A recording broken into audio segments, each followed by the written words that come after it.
Hey everybody, it's Jason Blaha here, and once again it is time for a Dadbod to Daddy training vlog, and today was chest and tricep day.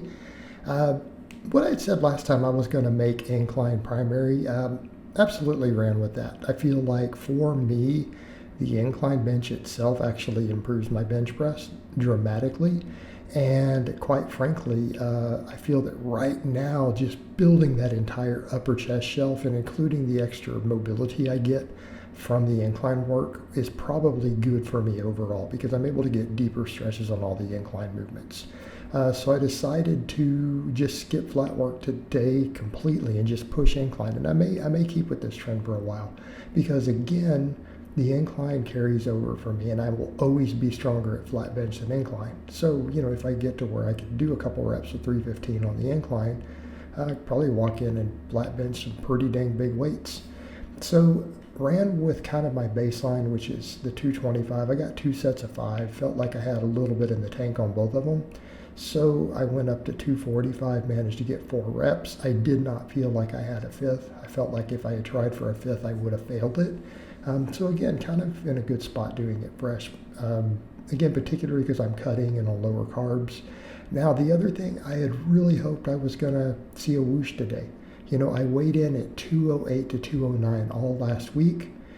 This weekend, my pre-bed weigh-ins were lighter and lighter. I was down a couple pounds, and then like last night I was down another pound. I got up this morning back at 208 on the dot. I was really thinking I was going to be 207, maybe 206, but it seems like right now my body doesn't want to go under 208 in spite of the lower carbs, in spite of fasted walking and everything in the mornings. Again, I don't eat breakfast till around noon most of the time. So again, it's been going good on the cut, but it just didn't bring me down. So I haven't done incline dumbbells in a long time, and I remember last time I did them, the DOMs was incredible. So I wanted to kind of see how they felt, so I grabbed 55s to start, cranked out an easy 12, went up to 75s, and did a couple of challenging sets of 12. So this is one of these lifts that I feel it's kind of hard to get strong on when you're training by yourself in terms of weight, because you got to get them into position and then the risk of injuries, and then I don't want to just drop dumbbells on my floor. So this is going to be really a finesse pump movement for me. So I'm going to have to chase the tension on the barbell.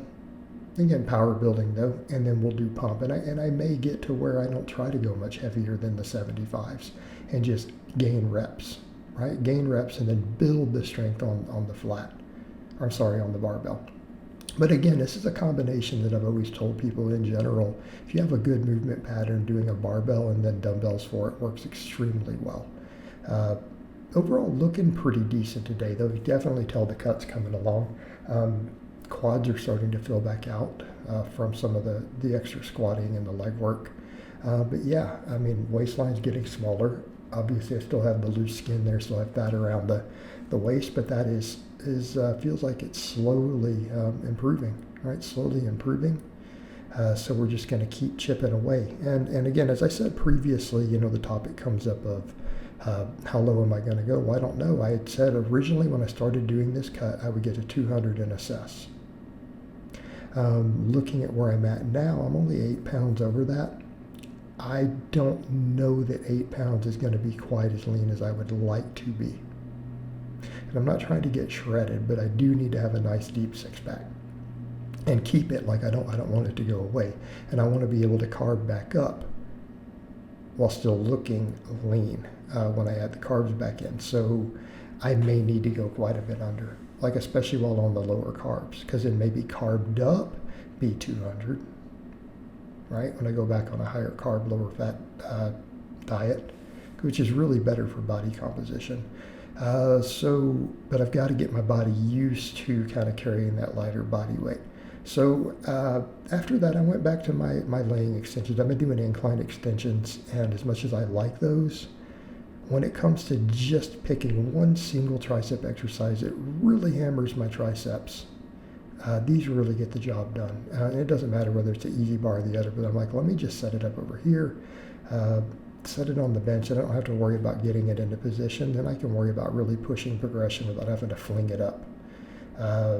So again, 95 for 3 sets of 10. I think the most I've ever done on this particular variation on the bench is 12 reps with the 95. So this isn't far off in spite of cutting. So again, I'm going to do this and then do more band work. And then I'm going to kind of skip the pullovers for now. All right. I don't really feel that I need them. They've done their job. The mobility's up. I think as long as I can incline and do chins and the hanging leg raises, that's going to cover what I need. So push the incline hard, push triceps really hard. Okay, I want to bring that upper chest up, and definitely triceps. And I'm just gonna be honest. Like, I have found the other behind the head type extension movements are not doing much for bringing up my lagging triceps. They feel good, but I don't know that my triceps are the biggest they've ever been in spite of all that. This hits the long head still, right? Works the whole tricep. And for me, when I look at it, I really feel like I need just more tricep overall. It's not just the long head. Triceps probably need the most work, and then, side and rear delts behind it. But the shoulders get their own day. So I'm just going to hammer the triceps hard and not worry about them, because again, incline hits triceps less than flat does. All right? Dumbbells tend to hit triceps less than barbells do. So I really need to double down on picking very, very effective tricep movements at the end of this.